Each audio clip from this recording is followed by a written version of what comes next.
Yeah, this looks more. Norm. Okay, so now that that's all done,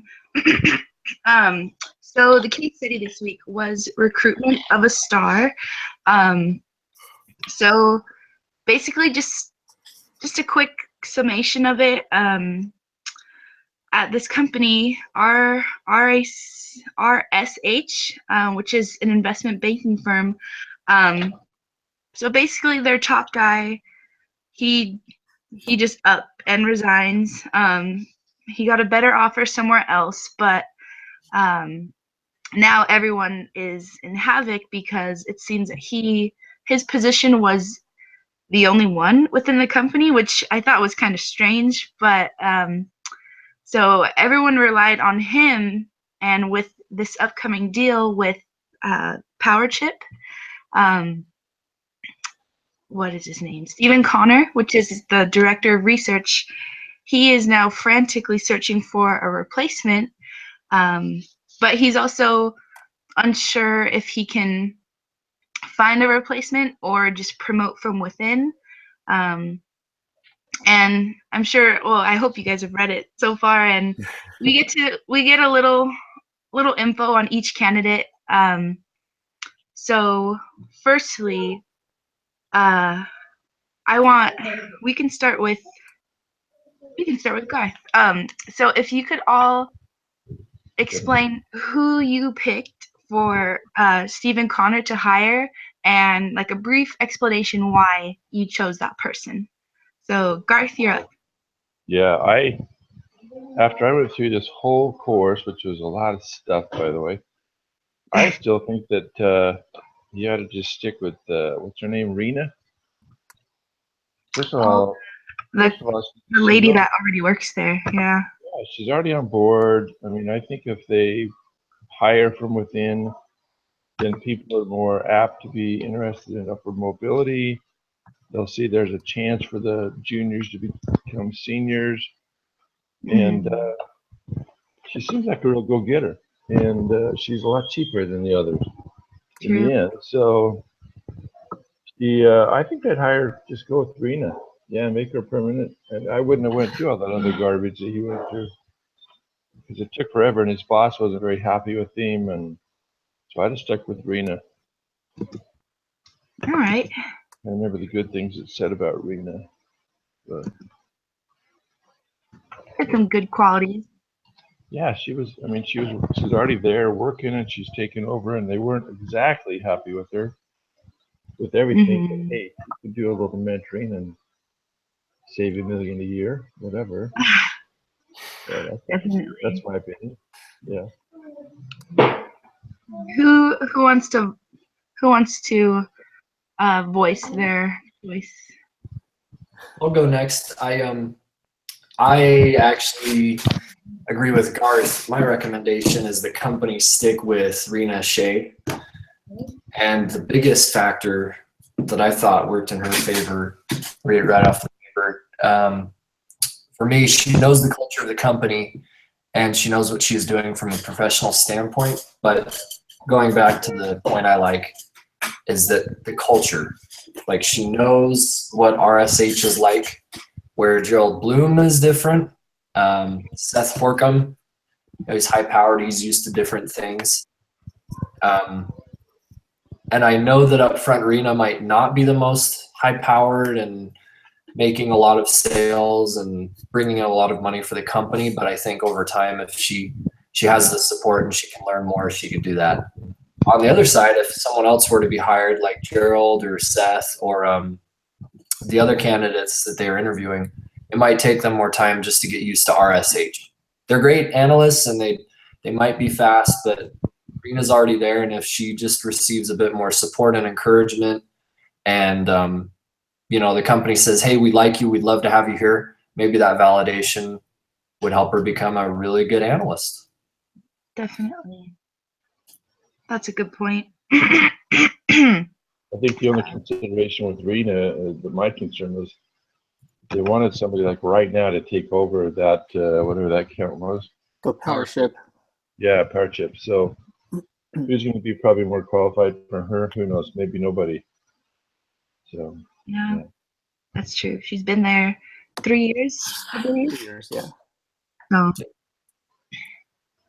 let's see. And Omar, who did you pick? I was debating on two candidates, David and Seth. But in my paper, I wrote that Seth, it's a better candidate because David, it talks in the reading that he's older. He's really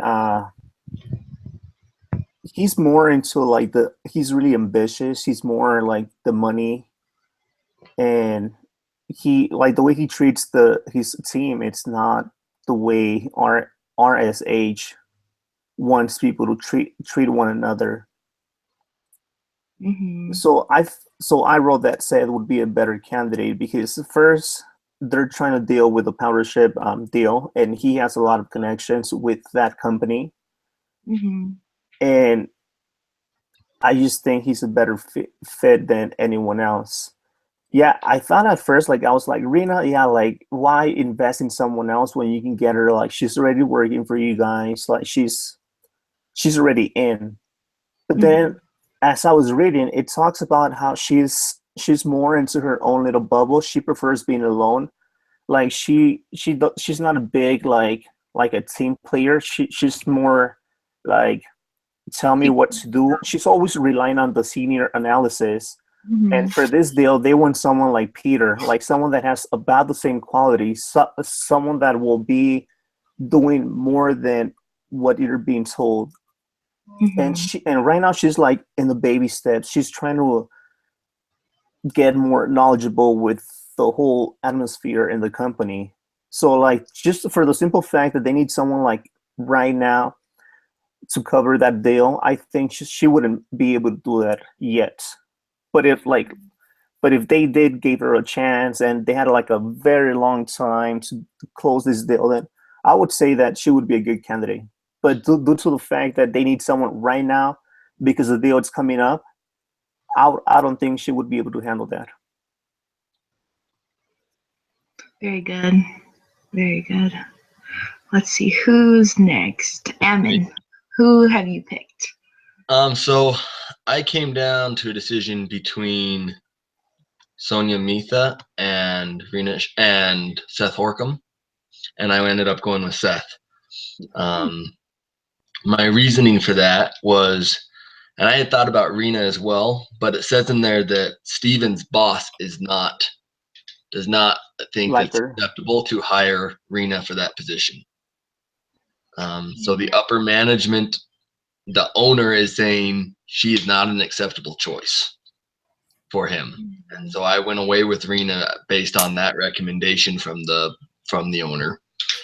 And then I went to the 2 stars, both. I mean, the one guy was elderly, but he was a superstar and he has been for years. But with what Steven's trying to build at RSH is someone that people that are going to be there and intrinsic and stay for a long time. And so hiring someone that's in his early 50s, mid 50s is probably not a great option because he might be retiring here in the next 10 years, and then you have to start this whole thing over again. And then Gerald was certainly a bad mix for culture. He's mistreats his staff, mistreats everybody, concerned with money, and just was not a great fit. And then so I came down to the other two between Sonia and Seth, and I actually ended up picking Seth because I feel like Sonia puts her family over her company, and she should do that. That's what she should be doing. But that's not what RSH is looking for in an employee either. They're looking for someone that can travel wherever they need them to, drop everything on a dime. And she's not that person because she's putting her family first, which it's hard. You know, as a professional businesswoman, she has a lot of talent. I think she's probably more talented than Horkham is. But I don't think because of the way she puts her family forward that in a major corporate setting on Wall Street that works well to being promoted to that position. So I went with Seth Workham. I think he's young, he's energetic, he does have loyalty to the company he goes with, and I think he will be a good fit on culture, and I think he can actually improve some of the culture at RSH. We're still family oriented, but maybe he can add a little bit of pep to the way things are done. And so I went with Seth. Very good. Yeah, we all, it's funny, all of us have different opinions. Myself, I was torn between Sonia and Rena, mostly because Rena's been there, and so she, working alongside Peter Thompson for so long, I feel like she does have a lot of knowledge that the new hires won't really grasp right away. And with such a time constraint, I feel like that knowledge is really important. So, I mean, I almost considered Sonia and Rena. I mean, if it was in the budget, of course. I mean, Thompson was making so much, so I mean, I don't know if it would be possible, but to have someone that's already been there and knows a lot of how Thompson worked and could hopefully replicate it with the support of others. But it's hard to say because it almost seemed like with the wording of the case study that they already didn't want her to have the job. It was kind of like, here, let's just dangle it in your face just for a little bit until we can find someone new. So it already sounded like they didn't want to promote her permanently. But I don't know. I'd be kind of pissed if they promoted me for a little bit and then said, "Oh, we're gonna give it to someone else." I mean, you can't take it personal, but I could see how that could upset her. So if you guys want to check your emails, I just emailed you a document, and what it is the salary information for each of the candidates, including Rena. It shows you what they're currently making, the salary that they would be making at RSH, and how much more money they'll be making compared to Rena's salary. So let me know if you guys got it. Yeah, I have it. Yeah, I got it. Okay, so if you guys want to I didn't just get it. go over that really quickly, and Is that in the BYU Idaho email? Yeah. Yeah, I didn't get it. yeah, so once you guys have gone over that, it's part of the agenda is they want to know if any of us changed our mind based on this new information of who they should hire. Oh, I can finally get on to oh, perfect. I can, for anyone else that needs to, I can finally get onto my BYUI. Finally. Finally. I think looking at it, I'm still going to stick with Seth. With Seth? Yeah. Yeah, so do I. Because like one of the things that it says in the case, it's that Seth, it's 100% dedicated to his work, and I think that's one of the qualities that Stefan is looking for, someone that will dedicate like his everything to the company. And just the fact that Seth he worked 12 to 16 hours a day, I think that tells a lot. And yeah, so I'm sticking with Seth as well. But you're right. I mean, Rena's certainly cheaper, and Sonia's cheaper as well. But there's I so feel much like more Seth has the most possibility of becoming that star in the shortest amount of time. Right. I think he's probably worth the money.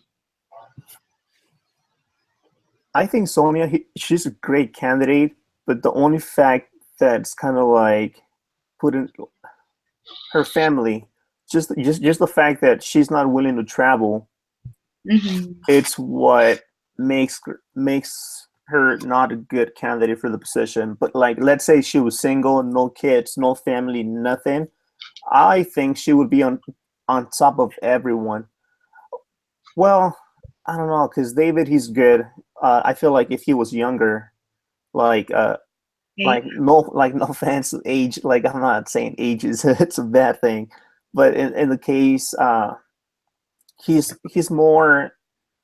I couldn't find like the specific words, like in the case, but based from the reading, I got that David, he's more like not, he's not really against technology, but he's a little slow in adapting to the new technology era that we're going through. Right. Hmm. I think it said somewhere that David might have to be rejuvenated, and I don't know if they have time to rejuvenate him, but speaking Yeah. for the old guy. Yeah, I know David and I'm sorry, David and Rena both rely heavily on the junior analysts, so that could be problematic. The only thing I didn't like about Seth, it seemed like he was moving over just to bring more glory to himself, and he is I think that's Yeah. a fair criticism of him. But he's probably a good, probably the best option there if you don't pick Luna or Sonia. Yeah. I agree with all of you. I haven't gotten the salary sheet yet. Oh no, you So Sonia makes twice as much as Rena. Seth makes 3 times more. Gerald makes 4 times more, and David makes 5 times more. Oh. Basically. Yeah, even Rena's making what, 300,000. So she's not getting hurt at all. I think I'm switching Phil's. I think they with Rena, I think a better approach would have been to be upfront with her and say, look, we don't think you're ready to become the senior. If this is, because it doesn't sound like they're looking to hire her from the case. But if that's the case, I think they should have said, look, we don't think you're quite ready for this position. We would like you to stay on until we can get another analyst hired, and then we're going to give you a team, your own team, covering something not as important, and we're going to build you into a senior analyst as we go. Mm-hmm. And they shouldn't have dangled the senior analyst job in front of her, because I think she took that hard, but I think they could have been more upfront, more honest with her, and promised something else to her. I think she does deserve, because of her loyalty, I think that you have an argument that you could make the argument that she does deserve to run her own team, but I don't think that this particular team is the right one for her. Mm-hmm. Yeah, she wasn't told like upfront, like at the beginning, like this is just like for now. But she was told later on. She's like, we're gathering, like we're looking for candidates, and we're debating on who to pick. And if we don't pick anyone, you will keep the job, like keep this position. So she was told that, but I think like after.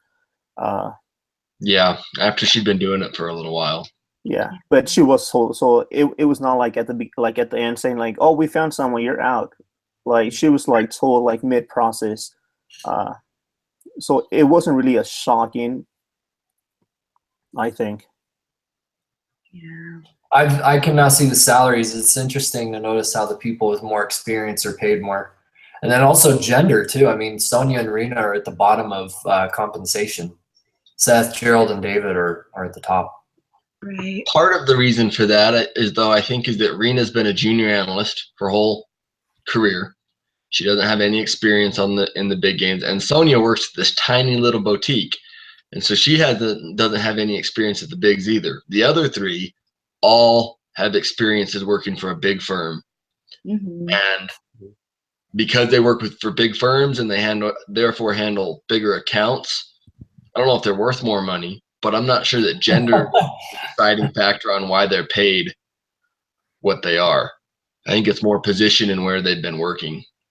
I think it'd be more desirable to get some of the lower end people, just because you think, oh, you guys are older and you're probably not worth as much, whereas the up and coming people might be more energetic and they might not know their true value yet, so we're going to underpay them, sort of thing. Right. Also, like going along with that, it was mentioned that if they did actually hire David, they would need to pay him more because of his experience. So that's actually interesting because like it was actually brought up during the interview. Well, after they ended the interview, the first interview. I think that's kind of typical with hiring somebody. You know, Yeah. if with the experience I have in hospitality, I was to go to another hotel, I would not take a pay cut. I would take a raise because I've been working in the industry for 6 years. So I can say, well, you know what? I've earned the compensation that I'm making now, and I'm not going to take a cut unless you can provide a benefit in some other way Right. for housing or something like that. I'm almost considering with the salary information that Sonia and Rena combined would be costing the company The same as Seth. pay. So it's kind of funny that, I mean, they could even hire two if they budgeted for David's salary. Like if they wanted like Seth and Sonia and Rena. I mean, I'm sure that would be really, that's probably not even an option, but I mean, it could work. So next question. Do you guys feel that Steven should have let Peter go? Now, No. I know that Peter it seemed like he had his mind made up, but do you feel like Steven should have tried to retain him by maybe offering better pay, more benefits, or anything of the like? Did question first, I can't remember in the case study, but did Peter give warning that he was leaving, or was it more abrupt? I don't think it was. No, it was just unexpectedly because it said that he abruptly announced his resignation. So based from that, I think like it says abruptly. So like I think it was more like, oh, here's my. So it was just unexpectedly. He didn't give like a week or a month notice. I think, yeah, on that basis, going with that question, I'd say just let him leave. 'Cause if he wants to leave, you know, you could talk with him. Well, why do you want to leave? Was it something bad? Are you not being paid enough? But if they're already made up, like I'm going somewhere else, I'd just leave it alone, you know. Right. So the question that I would want to know on it is what made him want to leave. Kind of like you said, find that out. But it did say that when Steven was looking through things and talking with the other seniors, one of them had mentioned to him a couple months previously that Peter had been discussing leaving. Right. 2 months previously, and then he sat on it and waited until he didn't tell anybody else. Yeah, that's right. Like, it's the second you find out that one of your senior analysts is considering leaving, he should have been all over that, saying, hey, wondering if there's any way I can help you. Is there any way we can, as a company, can make life easier for you? Is there anything we can do to make sure that you're happy? Mm-hmm. And they didn't do it then. Once he comes in and says, I'm leaving, it's over. There's no reason to try to hold on to him. But they could have done something before that ever got to that point. I put that in my case study. I totally forgot about that detail. The thing that's interesting is the boss is not big on development, and he feels that Steven should have where it took to keep him. And Ammon's exactly right. He could have done that because by the time he's abruptly announced his resignation, he's already got another job. Right. He's committed. That's true. That could have been done. Right. Good point, Ammon. As a random note, not so random, I actually just got a message, and I'm going to have to go into work here in about 5 minutes. I can leave this up, though, and I'll just have my wife step back in here and end the broadcast, and I can post it. But just as a heads up. No worries. Um, He's a star. He's got to go to work. Yeah. well, I'll try not to make the meeting an hour long either way because I know Brother Free said we didn't really have to go an hour. So um, I have one more question, and Okay. we'll see you next week, Ammon, if you can't make it for the end of this question. But does the performance at one firm guarantee high performance at another firm? I don't think so. No. No. I say no if it's a small firm, but in this case, like they are one of the top companies, like they're a large company, and based on the skills that Peter has. So if we're talking about Peter specific, like, well, his skills that he gained at RSH would reflect on another firm, then I would say that, yeah, in a way. So so to narrow down the question, like, what do you mean? Like, is there like, are you referring to someone specific or just like overall? I believe it means overall. I mean, Okay. I'm sure with each candidate it varies because like Yeah. Sonia comes from a small firm, so we could base the question on her. Does her performance at this small firm guarantee high performance at this firm? Which is hard to say because the size is so different. A lot to do with culture as well. You know, the culture at one firm is way different than another one, and you may not perform in that culture where you did somewhere else. But. Right. Yeah, I think the only candidate that has the best chance of being transferable skill set wise is David. Because he's been here for so long, he's so well respected, he has all the contacts no matter where he goes. All the rest of them, though, I think are you can't guarantee it. Yeah. Yep. So overall, then, yeah, it's a no. But I would say the same. I think it's a no as well. What the case study mentions a lot is culture and how different they are.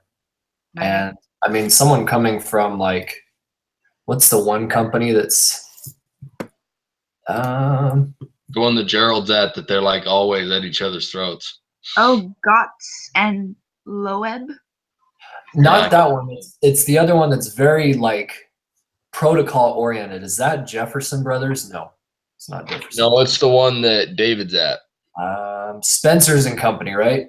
Yeah. Yes. Yeah, Spencer's. Mm-hmm. Yeah. I mean, some of them are freewheeling. Like, imagine if you go from, I've even seen this in my company, you go from something protocol oriented and then just relaxed and like, look, make the sales however you need to. I do, just to use me as an example, the business I work for, my boss is like, look, I don't really necessarily care that the paperwork is straight or that the store is clean. You need to sell stuff. I don't, if your spelling's bad, I mean, there's a few things I care about, but unless you're selling stuff, where I had another manager that, you know, we sold things, but she was more, okay, let's make sure the paperwork's correct. The store, of course, needs to be clean. I think culture would be big. So to answer the question, I think no, I don't think someone would be as successful immediately. Definitely. Well, we've kind of covered it all. I mean, it wasn't that big. I mean, it was a huge case study, but there aren't that many things to go over with it. Let me see. Did any of you guys have any last thoughts that you wanted to share about either the candidates or about Stephen Connor or Peter Thompson, anyone like that? I kind of thought it was interesting that Stephen didn't seem to have the same sort of ideas as his boss. They didn't seem like Stephen was interested in getting on the same page as his boss. Mm-hmm. But and obviously he thought he was taking too long, like he'd been hired. I mean, interviewing, just like get somebody going, dude. But so it's interesting that he was getting along with his boss, but yet doesn't even have the same management philosophy. One believes in development and the other one doesn't. And kind of interesting, but Yeah, Stephen was taking his time, it seemed like, but then at the very end of the case study, it says, okay, you've done the interviews, now you gotta make a choice. Which seems totally opposite to how they say when these analysts come into firms, they stay for 10 to 15 years. Right. And I mean, does it even say how long the interview process is? We don't know if this was 1 week or 2 weeks. And you're like, is that really long enough to make a long-term decision on one person? You know, like what if you get a Gerald that comes in and then all of your junior analysts leave because they're like, he's a terror. He just cares about himself. He's a tyrant and he's a total meanie. And of course, I'm thinking they should have used a few more objective measures instead of all subjective, but it's kind of an interesting sideline to it. yeah, maybe. Yeah, very true. Good way to tie in last week's lesson to this one. Yeah. Got onto that. All right. Well, I am out of here. So Same time next All week. right. I think we're almost done too, or are done. Yeah, we're You pretty guys- much done. Like we cool. we I will covered stop the everything. broadcast and I'll post it to the discussion board thing, or I'll send it to you, Carrie. Actually, I'll send you a link to it here in about 40 minutes. I'll be done with the section I'm doing. I can get on the computer and send that to you. Sure. Sounds good. The leader next Thursday. I can't remember. I haven't looked at the list just lately. So Carrie, you feel like we covered everything for the Yeah, I mean, there wasn't much because I know usually our meetings go for up to an hour, but that's because we all start going off on other little tangents. But So Aaron's our leader next week, right? Yep. yes, Okay. Sounds good. Same time, I guess. Okay. We'll see everybody then. All right. definitely. okay. Good job, Have a Gary. Great good meeting. guys. See you guys. See ya.